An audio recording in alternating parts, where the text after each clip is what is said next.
Side Power 92.1, Big Keith, Sean Anthony. And you know it's the moment you've all been waiting for. Representing Young Money. Go ahead, Keith. Cap City live on the line right now. We got Nicki Minaj. What's going on, baby girl? Cowabunga, dude. What's going on? How you feeling? I'm feeling excellent. It's your boy, Big Keith. Yeah, I want to say, how are you? I'm great. We're great. Want to thank you for coming on the show tonight. What's up, Nicki? How you doing? It's Sean Anthony. Hi, baby. I'm, thank you guys for having me. Congratulations on your new situation with Young Money. It's official now. Thank you. I wanted for people who are on the outside looking in, I want you to bring our listeners up to speed on how, real quickly, if you can, how you got from Queens to where you at right now. I think just via the internet. I mean, Fendi, a dude by the name of Fendi who owned the Come Up DVD saw me on MySpace a couple years ago.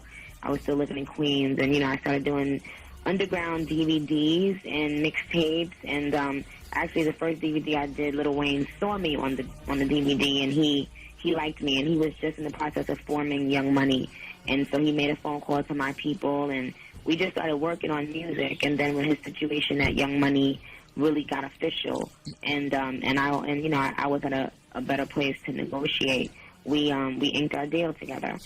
Hey, it's Nicki Minaj on the phone right now. It's Sean Anthony and Big Keith. So what was your response when you first got a phone call from Lil Wayne?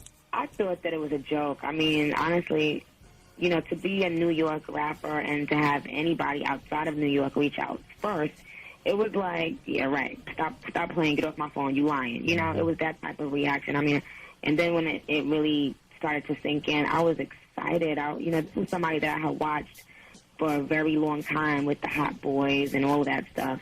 And I never thought I'd be rapping with him ever. I mean, and it's not like I shopped my demo to him or anything. It was just like this dude just saw someone that he liked and he reached out. So, Wayne is like, he real like that. A lot of people needed to see me be co-signed by somebody before they co-signed me or started working with me.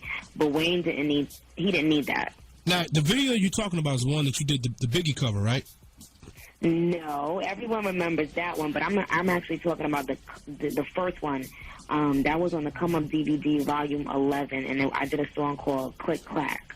Okay. I had the motorcycles and the old school car in there and everything. It was crazy. Okay, all right. Now, since I gotta go here because I know you hear it a lot. Since the days of Foxy and Lil Kim, there hasn't really been a big female MC, since that era. Why do you think there's been such a big gap? Well, having, now that I'm trying to do it and trying to come up in the ranks, I realize how judgmental people are. It's almost okay for white artists to be outlandish and insane and crazy. That's looked at as just fun. But when a female rapper, when the black girls do it, we're criticized within our own communities so much. It's the crab in the bucket syndrome. They don't want you to get out. They're mad it's not them. They don't embrace you. They don't, we have to embrace our own before mainstream recognizes us. You know what I mean? Right. And I think people in our communities predominantly don't do that. Girls predominantly don't do that. I mean, I've been blessed because for some weird reason, I've just been accumulating younger girls, younger fans. And they're not haters, they're not bitter, they're not jaded, they just want to have fun. So I go to shows, every weekend my shows are sold out. Lines are around the corner because as the younger girls, they want a breath of fresh air. They don't necessarily know the Kims and Foxys the way we do, the way we know them. Right. You know what I mean? And they're looking for that person that they're going to create. So I'm blessed to have a younger audience, but I think the reason why female rappers really haven't popped since then is because they were catering to the wrong audience. I cater to people that support me back. Right. You just now tuning in to SidePower921.com. We're live on the line right now with Nicki Minaj. Now, I read online where you mentioned that you're going to shift lanes, going to not be so sexual. Why? I think sometimes it blinds people from your talent. And because I truly believe that I'm a talented person, I don't think I need to be that over the top with my sexuality. So let me ask you, what made you start, I guess, being more, sexually explicit from the beginning then? I think that I wasn't aware, I guess, that I would have so much of an influence, and I just was, doing anything that I wanted to do. I think I started toning it down when I realized that, my listeners and my fans were getting younger and younger, and then the other people that necessarily didn't know me, all they saw was that, Right. So toning it down, for somebody that don't know what toning it down for you is, you know what I'm saying? I mean, I personally like the sexual. Well, Keith, we know how you. That's get just down. me. That's just my opinion. You're a smut monkey. No, I'm not. I like it. That's just. I mean, when I say toning it down, it just means that the picture that I redid Little Kim's picture, you would never see anything like that again from Nicki Minaj, and I use that as an example because that's the one thing that a lot of people would always bring up in my interviews. You will never see another picture like that again. And I think that one was almost borderline.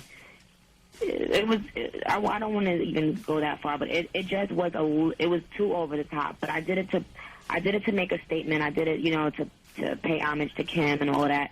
But I think now looking back, it may not have come across that way to everyone that looked at it. Well, let me ask you this: if you could do it all over again, would you have done things differently?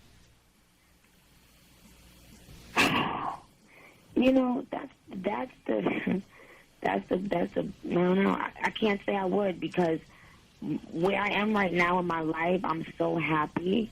And maybe if I would have changed just one of those things, I wouldn't be where I am right now. So, even, though I don't plan on continuing it, I don't think I would go back and change it. Yo, Nicki Minaj on the line right now. Big Keith, Sean Anthony. This is good. It's iPower 92.1. We're gonna talk about some other stuff. Nicki, stay right there, baby. Stay right there. If you got questions for Nicki Minaj, hit us up 345-92FM or hit us up on iPower921.com. Nicki Minaj is back on the show after this.